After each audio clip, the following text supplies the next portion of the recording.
Ramayana is a bit of it. A bit of it, yes. Yes. We learned about his birth and all of his brothers and brothers' birth. Brothers' birth. Yes. We learned that he has that Dakshana, the king Dakshana has. You need to be loud so that you can be heard a lot. The king Dakshana had. Dasaratha. Dasaratha had 3 wives, and he gave a love potion.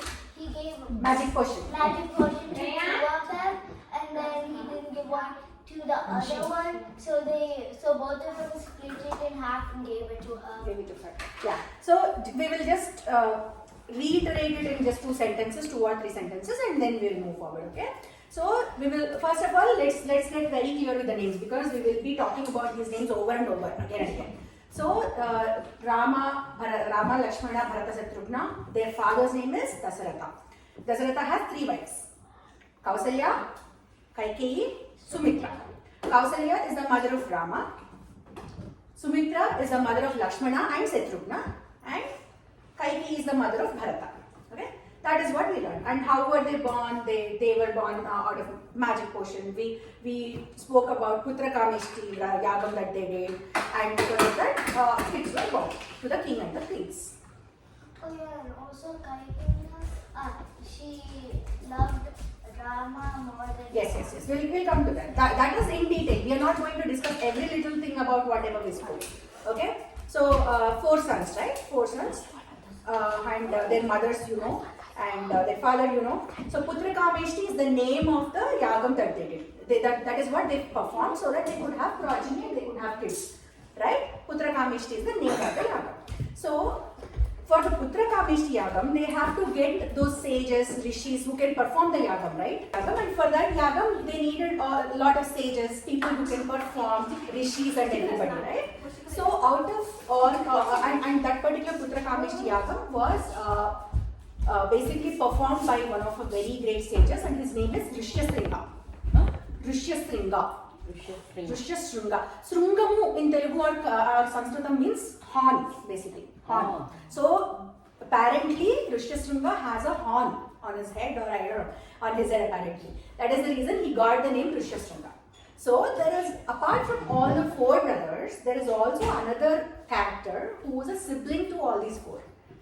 They have a sister basically. Rama, Lakshmana, Bharata, Shatrugna has a sister. Okay? She is born to Kausalya and King Dasaratha. Her name is Shanta. She is the wife of Rishyasringa. She married Rishyasringa. And another thing to it is, she was born, but she was given in adoption to another family, another female, another family. And so she did not grow up with the brothers. So she is much elder to them. And she was given to Kausalya's sister in adoption. Her name is Varshini. She was given in adoption to Varshini. And she was not brought up with along with the brothers. And I also read somewhere, I don't know, this is subject to correction. For a very long time, the brothers did not know that they had a sister, apparently. I don't know the truth of it. I did not read that in Valmiki Ramayana, but I read it elsewhere.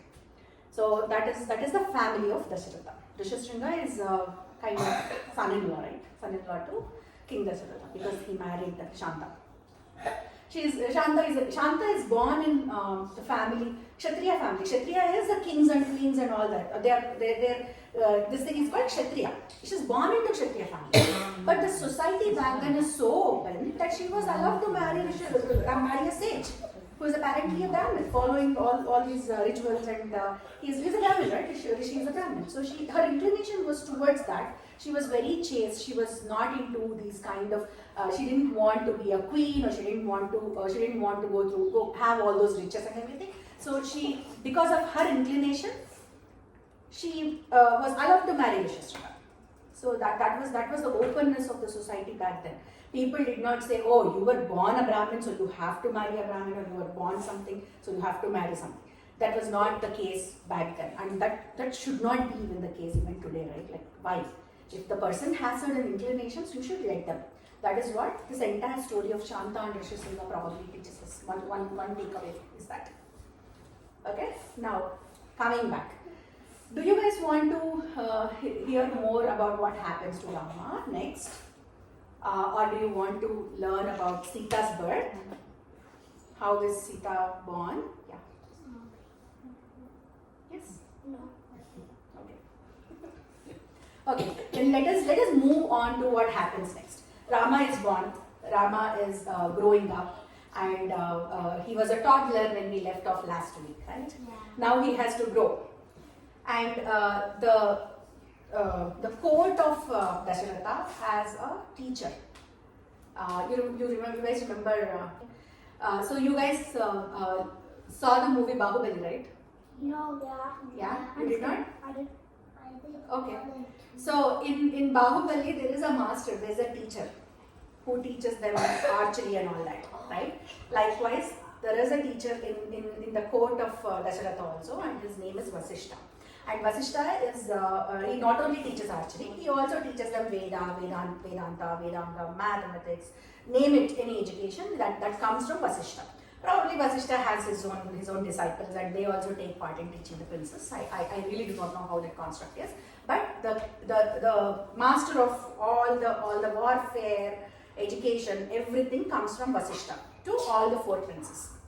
So for the next 12 years, from the birth to the next 12 years, Rama undergoes lot of education, lot of teaching lessons from Vasishta, and the King Dasharatha and all the 3 wives are having really good time with their kids. They are enjoying their kids' childhood, and they are really appreciating the way they are learning things and becoming ready for taking over the kingdom or whatever, right? So they are enjoying the phase of the childhood. They are enjoying being the parents of all the 4 amazing boys. So that is the status. One day, what happens? There is probably a lot of you must have heard about a sage called Viswamitra. Have you ever heard about Viswamitra? Anybody? I know you heard. So Viswamitra is yes. I know. Okay, sir. So Viswamitra is a very great sage. Basically, Viswamitra also has another.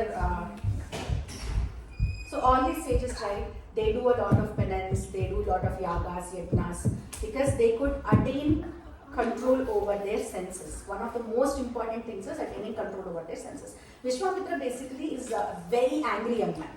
Okay, whenever you think of Viswamitra, the first thing comes to your mind is, oh my God, he is so angry. That is the kind of reputation Viswamitra had. And Viswamitra is a great sage, no doubt about it. He knows a lot of things, he has learned a lot of things, he has done so much of penance that he acquired a lot of knowledge out of his own penance and stuff like that. So Viswamitra is performing certain yagas in the kingdom of Dasharatha.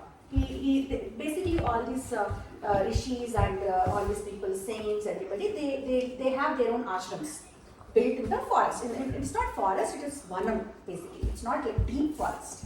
They are surrounded by the nature, and they have an ashram there, and they live there, and they perform some rituals there. Then that is for the benefit of the society, benefit of the kingdom. If they are performing certain ritual, it is for rains probably. And because of the kind of things that they put into the yajna and yaga, they attract clouds. So that is a kind of science. We might think that it is probably just another ritual, another tradition, but there is science behind everything. There is science behind a particular yaga. If something is done, some kind of herbs or some kind of oils are put into the havan. Havan is the agni that you put, right? Then it can attract winds, or it can attract clouds. It can do certain things. So that is the science associated with yajnas and yagas. So he was performing something for his own spiritual aspirations. Who is doing that? Viswamitra. So Viswamitra is doing that, and he is constantly interrupted by demons. Demons, when he is doing the havan, everything is spread out, laid out, and that particular ritual probably goes on for days and weeks. Towards the far end of it, these demons would come and pour something into it, like meat, or they would pour blood into it. They're not nice people, right? So they would do that, and they would interrupt it, and everything goes for waste. He has to restart again. So he was very annoyed by this kind of behavior of 2 demons. And then he thinks, okay, I am in the premises of Kosala Desa. Kosala is the name of whose Desa? Anybody remember? Kosala Desa is ruled by ruled by Dasharatha. and the capital city is Ayodhya, right? So let me go to King Dasharatha and I'll ask for help. Basically, Viswamitra wants to take Rama along with him to protect the Havan, whatever ritual he is doing. And Lakshmana. No, only Rama. He asks for Rama. Okay. So what happens? Viswamitra comes. Viswamitra comes to the court of Dasharatha. Okay, Dasharatha. Viswamitra came. Okay. Now Viswamitra came, and King Dasharatha is really excited to receive some great sage like Viswamitra. Okay. And he invites him into the court. He does all sorts of. How do you treat a guest? Basically, you give him all comforts. You give him everything that they need, right? So he takes care of him. And then he asks Viswamitra, once he's comfortably seated and all that, he asks Viswamitra, "Oh great sage, what is the reason? What brings you here today? Without any reason you wouldn't be coming, because you are so much into your, you have so many spiritual aspirations and goals that you want to achieve, and leaving behind everything, if you have come to my court, then it means something. Generally you won't come. So may I know why you are here, and how can I serve you? How can I be a servant to you?" Then Viswamitra says, "You are absolutely right.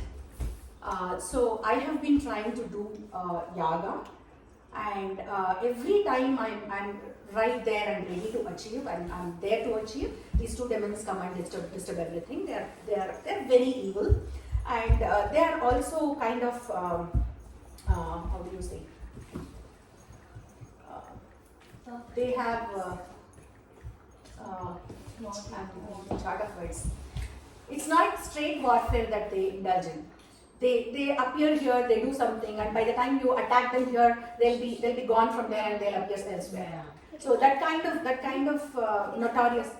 Like a teleport? Teleport. That means. No, that's not teleport. No, that is not teleport. So basically, they are into this kind of mischievous, as well as they disguise themselves as they come in the form of a cloud. Suddenly they pour rain into the Havan, and suddenly they come in the form of wind. They come in the form of something else. So that is kind of, yes. So and he wants protection from that, basically. So that is what he tells him. This is the problem that I'm going through, and I need your help. That is, Dasharatha says, "Oh, definitely. Why not? I'm here at your service. Whatever you ask me, I'm ready to do for you." Then at that point, Viswamitra interrupts. So all the while, this guy Dasharatha has been thinking that I will go and take care of the demons. What's the big deal? But Viswamitra had other plans. Viswamitra says, "O King Dasharatha, I actually am here to take the help of your son, the lotus-eyed young bright Rama."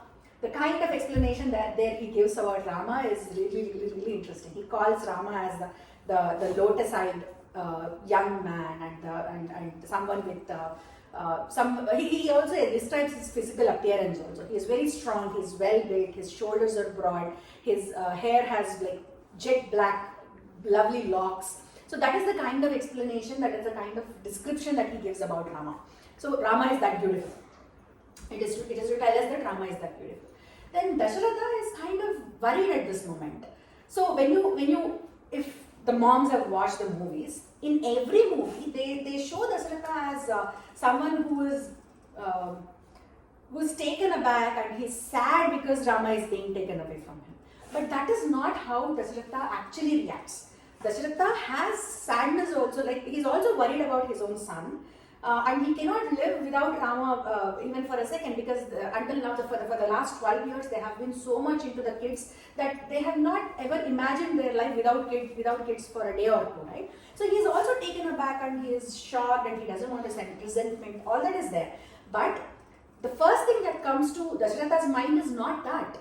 Dasharatha asks a lot of logical questions, and meaningfully he approaches this particular request from Viswamitra. Kind of questions he asks is, "Oh Viswamitra, my son, he is 12-year-old. He doesn't even say 12-year-old. He is not even 16. And you are asking for that kind of a young boy who has never participated in any war. He doesn't know how to approach the war. He's not yet schooled for that. School meaning he's not yet taught all those things. He's not schooled for that yet. He is not even 16. He doesn't know how to approach, if he is presented with an enemy, he doesn't know how to ask for how to understand his enemy. How do you understand your enemy? By seeing what they do. By seeing what they are capable of, right? By seeing how strong they are. If you have to go and fight with, say, Lasya, what will you do? You will first think that, oh, Lasya is taller than me, probably I cannot get her. Lasya is 2 years older to me, so probably it may be difficult for me to take her down. So you will analyze your enemy first, right? That kind of approach Rama has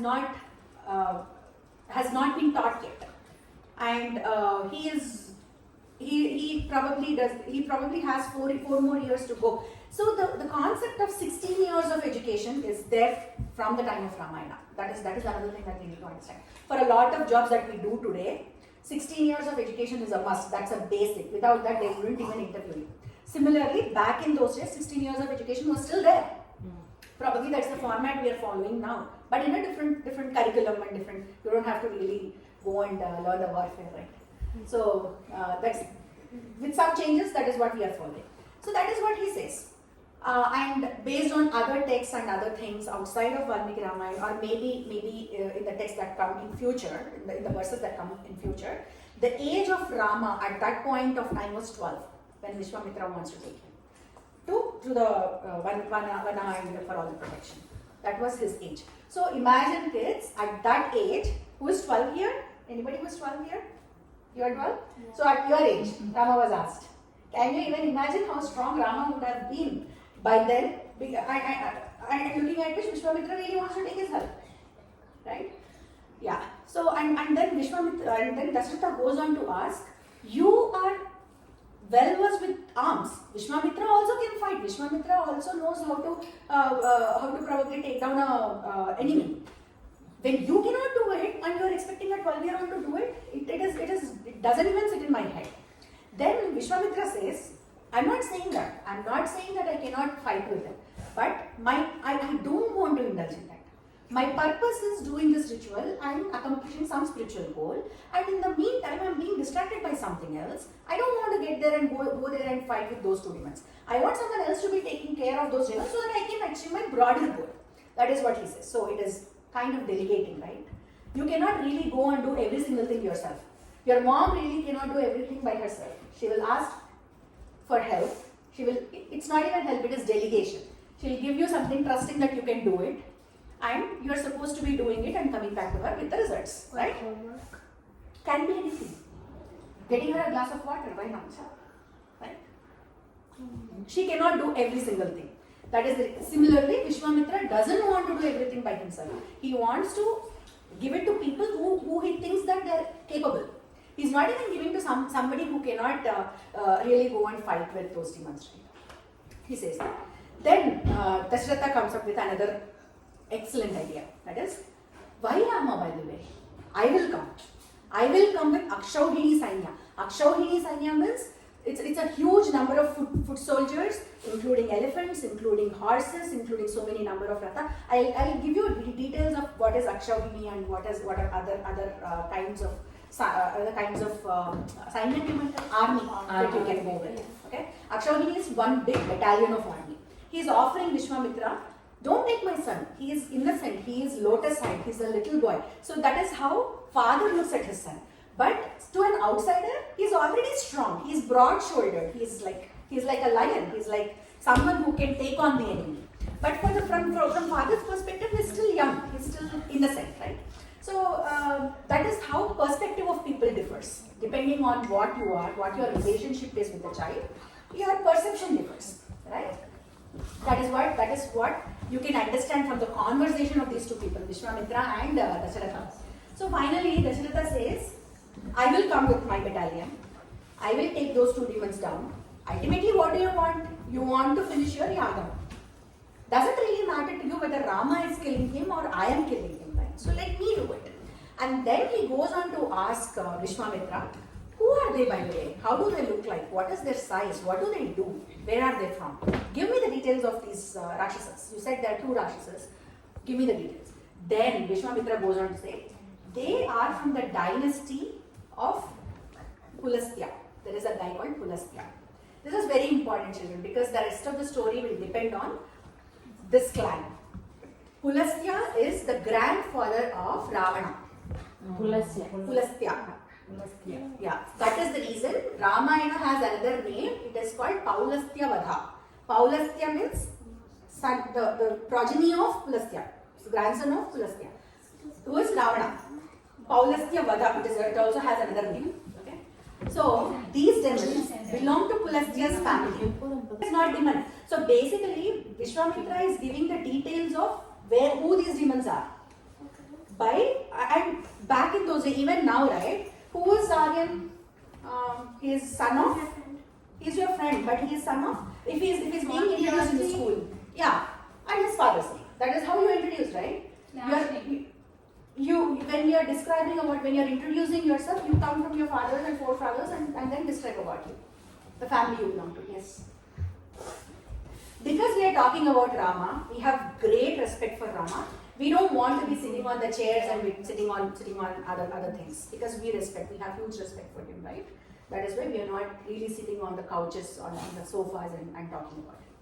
Okay, now coming back to our story, like these 2 guys belong to the clan of Pulastya, and they are also related to this horrible demon called Ravana. And everybody knows Ravana because Ravana is such a demon. Like everybody knows him, and the way Ravana derives pleasure is by torturing people, is by troubling people. That is the kind of reputation Ravana has. Yes, he is king of demons. That's right. And under his rule, under his kingdom, as long as Ravana was alive, all this Asura dynasty. Asura means Rakshasa. Asura dynasty, they grew in multifold. Yes. He's also a very bad demon because in the beginning of Ayodhya, she asked this guy in a snowy mountain or something. Yeah. To So make him immortal. He correct. asked for a wish. Correct. And We will come to somehow that. it's granted. Yeah. We will come to that at a later point. In Adipurush, it was not correctly depicted in the sense that that is not the exact boon Brahma gives him. It is slightly different. We will talk about it when we talk about Ravana. Okay. So where are we? Yeah. So Ravana. He then describes a little bit about Ravana in the conversation with Dasharatha. And Ravana, for that matter, is a very bad guy. He troubles everybody, tortures everybody. For no reason, yes, apparently for no reason. And while he was alive, all the Asura dynasty grew multifold. There are so many demons because he was protecting all the demons. And he was torturing nice people, good people. So that was going on. That is about Ravana. And then by listening to this, Dasharatha is like, oh my God, now no way. No way I'm sending my children. I'm done. It's impossible.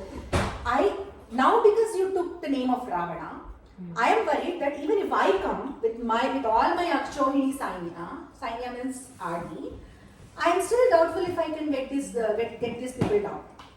If I am doubtful myself, I really cannot send my innocent, child-looking little kids. I cannot put them there. I cannot put them at the peril of these guys. It's basically whatever you're asking me is irrational, is what Dasharatha is saying. So, rational means which has some logic behind it. There should be some logic behind it. If you are going and giving an exam, there should be a logic behind it. You must have prepared for it. Without preparation, if you are going, you are just going to not do well, right? So it is irrational because these kids are not prepared for it. It is irrational. Whatever you are asking is irrational, he says. And at that point, Viswamitra is so mad now. Viswamitra tries to negotiate. He tries to tell Dasharatha that no, your son, even though he's 12, he has the abilities and he has the capabilities to go and fight with demons and get them down. You trust me. I will definitely not come and talk to you if I thought that Rama should be considered a 12-year-old who doesn't have who is not capable of that. you trust me, right? I can judge your son. I can see that your son is ready for something like this. He says that. But then Dasharatha being the father, and he also has a soft corner. He remembers so here there is one really interesting thing that I read just a while before coming here. What I have read is in one of the verses that Valmiki wrote, Dasharatha says, I have come to this earth and I have been on this earth for 60,000 years, is what he mentions. 60,000 years. And after so much of turbulent ride, after so much of pain and difficulties, I got these kids, I got these 4 kids. How can I send them? He says. At that point of time, I stopped reading and I was like, what did I really read just now? I read that statement for 3 or 4 times just to it did not settle well in my head because I did not know that Dasharatha was 60,000 years old. I don't know. And I am reading it from Valmiki Ramayana. So it is the source of truth. It is the basic of every other version of Ramayana. So it must be true. I was really shell shocked listening, seeing that he was 60,000 years old. So so he says that I came to this earth and I was waiting for so many years for kids. And after so many prayers, so much of turbulent ride, so much of sorrows, I got these 4 sons. And now you are asking me to give away one of them? Like, I cannot. They are apple of my eye and I cannot give them away. At this point, Viswamitra is super angry and he is like, I can't take this anymore. You are either sending them or you are seeing my wrath. That is what he says. That means he's going to give probably a curse, right? Because these people are powerful, they have done a lot of penance, they have done a lot of yajna, yaga and all that. They whatever curse they put upon people, right, that will come true for sure. There is no other way of it. That is the power and capability of these rishis. Yes. Lovely. Was Shravanakumar's dad a rishi? Yes, he was also a rishi. Okay. Any questions until now? Yes. What Dasharatha sent? Gattiga. What Dasharatha sent his son? No, we did not come there yet. We are just talking about this conversation. Until now, whatever you have heard, do you have any questions? Okay, so now he comes on to say the names of those Rakshasas. Those Rakshasas are Maricha and Subahu. They are the 2 demons that are troubling Viswamitra. Now Viswamitra is very mad at Dasharatha and he says that I am going to curse you if you are not sending your son. Then at that point of time, and also another thing is Viswamitra says, you don't have to take decision all by yourself. You can call your ministers, you can call your guru, who is Vasishta, and then take a decision. Then Vasishta comes in. Vasishta is called, he's sent a message by messengers and he comes to the court. And then Vasishta gives an advice to Dasharatha saying that, okay, now let me tell you one thing, Dasharatha. Vishwamitra is someone who you can trust. Vishwamitra has the capabilities of fighting with the demons himself and getting them down. And you have also offered yourself to the war, but he still wants Rama. If he is so persistent, if he is asking only for Rama, I think you should give it a try and you should send Rama. Maybe there is a lot that Rama will learn, which I cannot really teach when he is in Ayodhya in this kind of environment. Because if you go out, that is when you will really see the world. So it is for your benefit. Probably you should give it a try and send Rama along with Viswamitra, and rest assured, Viswamitra will take care. And Viswamitra, trust him basically. You have to trust him. You have to come out of this mindset that, okay, I am sending this little kid. He is little kid to you. But from his perspective, from Viswamitra's perspective, how is Viswamitra looking at Rama? As someone who is strong, who can fight the demons and all that. So you have to come out of your fatherly perspective and then think about it. Think about the whole situation. And the second thing is, if you are not sending him, Viswamitra is definitely going to put a curse on your kingdom. Are you ready to take it? You cannot take it.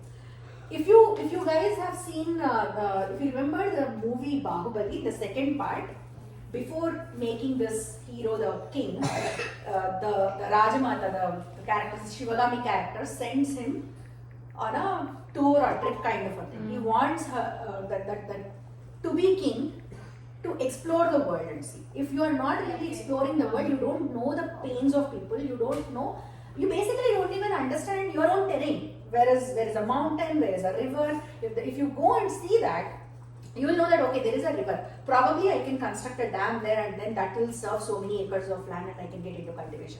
There is a mountain there. Probably I can use that as a protection for my territory. And I can have one army battalion sitting out there so that they can have the view of the entire land. They can look at the entire land and they'll be able to protect it. So they will get that kind of outlook when they exposure and outlook when they go out and explore things themselves. So the reason Viswamitra asked Rama is he wanted to teach Rama a lot of warfare which can be taught only in the kind of forest kind of environment, because warfare in that kind of environment is a lot different from having a warfare within the city and within their courts, because there is a lot of unknown there. You don't know where a pond is, you don't know where a tree is, you don't know what kind of tree that is. Back in those days, there were also trees that have the capability of oozing out poison. You know that? If you go near the tree, it will engulf you. So those kind of trees were also there. So they need to understand the geography of their own land and the kind of threats that they might have to face if they are outside of their territory. So that is the reason Viswamitra, that is the broader goal that Viswamitra wants to achieve. Because Rama has a bigger goals to achieve in his life, which is taking down Ravana at some point, right? That is the whole purpose. Rama came to earth in the form of Rama. Vishnu came to earth in the form of Rama. So he has to be prepared. Ravana is a very he's a very cruel demon. So if someone has to go against Ravana, then they have to be very well equipped. If he has to be equipped, he has to come out of his comfort zone. His comfort zone is Ayodhya. His comfort zone is his own castle. He has to come out of the castle, come into the forest, live the life of a rugged person, and then learn how to do the warfare, how to face the demons. Maricha and Subahu are probably a fraction of Ravana, right? They are a fraction of Ravana. And if Rama can take them down, he will get an understanding of how these demons really do the warfare, how to approach them and get them down. So that is the whole purpose, whole reason why Viswamitra wants Rama to come to forest. After so much of persuasion, after so much of discussions, back and forth, Dasharatha has come to a conclusion or come to a,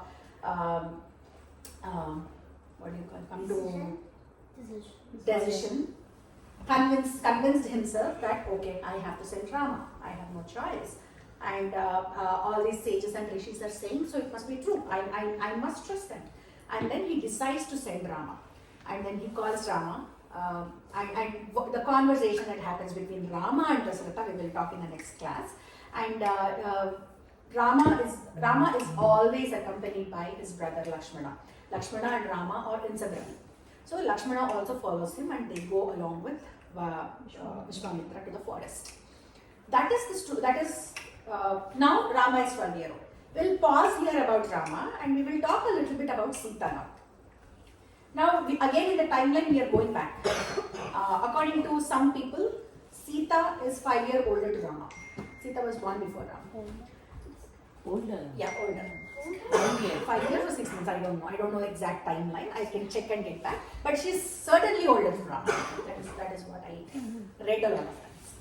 So, Sita is the incarnation of Lakshmana. Yes, you're right. Lakshmi Devi. So, Lakshmi Devi, Parvati Devi, Saraswati Devi, they are called Jagannatha, right? Like, they are the mother of the entire universe, they are mother of nature. There is no other woman in the world probably who is capable of carrying them in their tummy, in their womb. Vishnu can be born to any other female. But Jagannatha, she being so powerful, there is no woman in the earth who can take that much of power and carry it for good 9 months. So, lot of times when you read about Sita or Rukmini or Draupadi, all these powerful women, they are coming out of fire or land or somewhere. That is how they are born. In Telugu, they are called Ayodhya. Ayodhya. I'll give the meaning of that later once the kids are gone. If you don't know the meaning, I'll tell you. So these women are like all these women like Sita, Draupadi, Rukmini. They are found somewhere or they are coming by themselves from earth or somewhere. So Sita, what happened? Basically Sita's father's name is Janaka Maharaj. Okay, he belongs to and his name of his kingdom is Mithila. Mithila is the name of his kingdom. Mithila Nagaram Anukunta. Sorry. Capital is Mithila, I guess. Name of the kingdom, I'll check on it. Yes. Is Sita, one of Sita's name is Janaki, so is her name and her father's name somehow related? Yes. They because she's daughter of Janaka Maharaju, she got the name Janaki. The name of the kingdom is Videha. That is why she also has name called Vaidehi. And she has another name called Maithili because she belongs to the city of Mithila. Right? That's why she is Maithili. Does Sita have a mom and dad? Or she Yeah, just come yes. over? She's adopted. She is brought up by Janaka Maharaj, right? The King Janaka. Janaka Maharaj is what we call him. How did she come into world? Okay, yeah. I'm coming to the birth of Sita. Yes. So like how Ram was not aware he was Vishnu, was Sita aware she was Lakshmi? No. Why Loudly. don't they talk about Sita's mom? I will tell you about Sita's mom. Probably people don't know, but I will tell you. Okay? Yeah. Lot of people don't know. So the Videha kingdom is going through a great drought. Drought means lack of rains, lack of harvest. So it's dry. It's a dry period that this kingdom is going through. So Janaka Maharaj, then he calls upon one of the sages. I apologize, I don't remember the name of the sage. And he asks them for advice. Like, what should I do? Like, my country, my kingdom is going through a lot of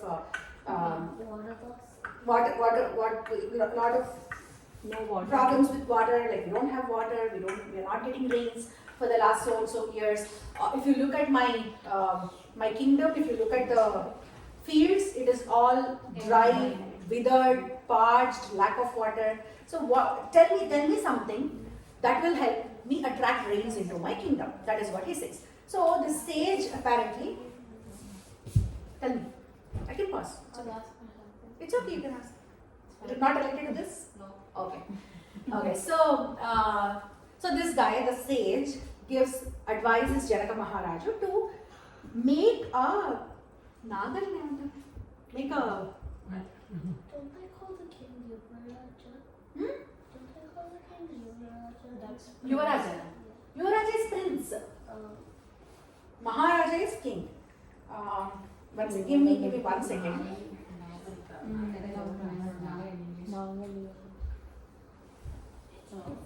Just to show a screenshot of this one. Plow basically. Plow. A word with yeah. Plow. So basically this sage asked Janaka Maharaju to make a plow out of gold. And then you start. Do you know how these farmers use plows? Yes. How? Isn't it thing where they have like animal and then on the back they have that thing? And then they That thing, this thing, what thing? they have oxen. Yeah, So- ox. So which sage asked for a gold plow? Name of the sage I don't know. I checked it. Okay, no. So this is how plow is used. Okay. You drag on the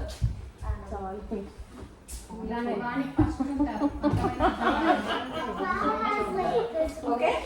So basically, this guy, the sage, has asked Janaka Maharaju to make the plow out of gold, and he is asking him to make lines in the field.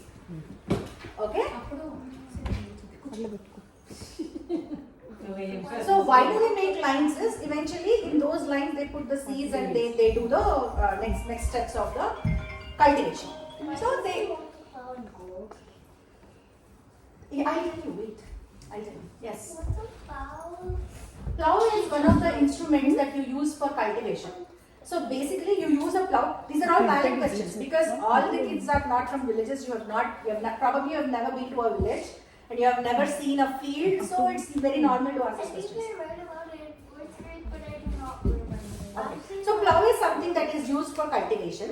So farmers first use the plow to make these lines, and in those lines they plant the seeds or whatever they want to plant. Right? They will plant, and from there the plants come up and the cultivation and harvesting goes on from there. The first step is to plow the land. ఇప్పుడు వాళ్ళు planting చేసేప్పుడు చిన్న చిన్న ఇట్లా ఇట్లా rack చేస్తుంటారు కదా అలాగే అని చెప్పండి. Yeah. It's like a rake. Yes, it is a rake, but it is a bigger one because it's not, the field is not a backyard size, right? It is huge, so they need bigger instruments for that.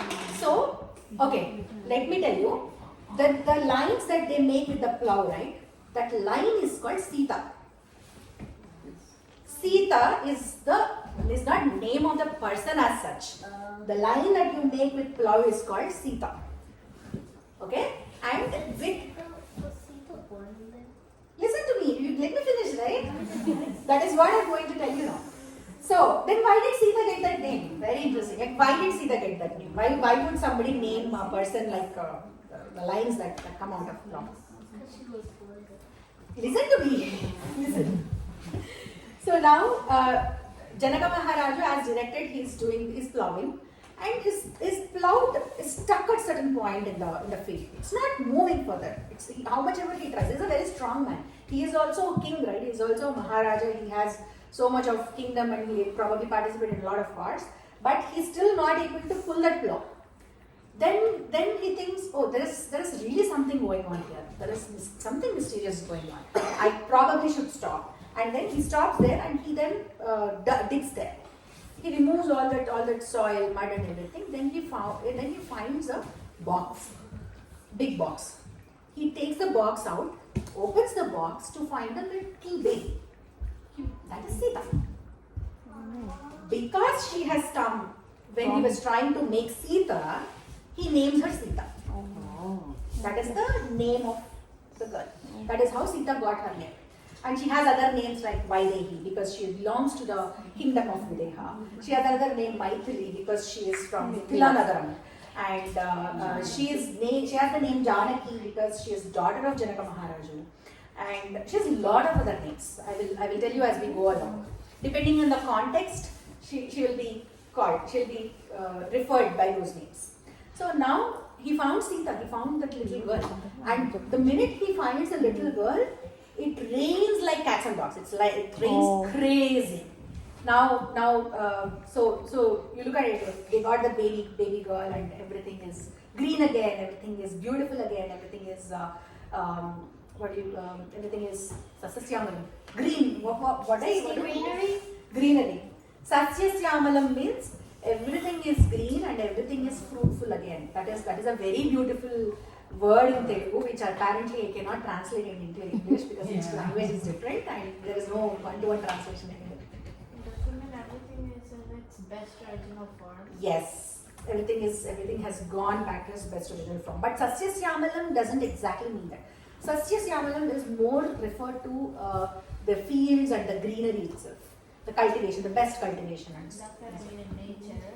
yes, in nature. That's right. So that is the birth of Sita. The reason why, to Ananya's question, the reason why they don't talk a lot about Sita's mom is she was not born to her directly, right? That is the reason people generally don't talk about a lot about her mom. But as a matter of fact, Janaka Maharaja's wife is Sunayana. Her name is Sunayana. And she gives probably the best upbringing and best love and care towards the girl Sita.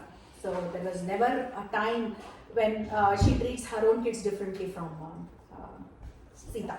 So apart from Sita, she has another daughter called Urmila. Urmila is born to Janaka Maharaja and Sunayana. But still, look at how much love these parents have for their kids. Because Sita is the elder one, she is referred to as Janaki, even though she is not born to them. She is kind of an adopted or found baby, right? But still, people call Sita as Janaki, not Urmila as Janaki, right? So that is the importance that they give, irrespective of whether you are found or whether you are adopted or whatever it is. First kid got the name of her father. And then Janaka Maharaju has a younger brother. His name is Kushadwaja. If you can remember the names, awesome. Otherwise, I'll repeat it. I'll repeat in the next class. Kushadwaja has 2 kids. Who is there? Kushadwaja is the brother of Janaka Maharaju, younger brother of Janaka Maharaju. And Kushadwaja has 2 girls, 2 girl babies. They are Mandavi and Srutakirti. Sita, Urmila, Mandavi, Srutakirti. Got it? Can somebody repeat? Can somebody tell me all the 4 names? Yes, yes. 2 names, you can tell me 2 names. You tell me. Sita, Janaki. Janaki is the name of Sita. Yeah, it's the same person. Is also Sita known as and Janaki. Sita, Urmila. Urmila, 2 names. Manda. Mandavi and Srutakirti. Mandavi and All Srutakirti. 4 are born to Janaki and So you got so many new names today. I'll pause here.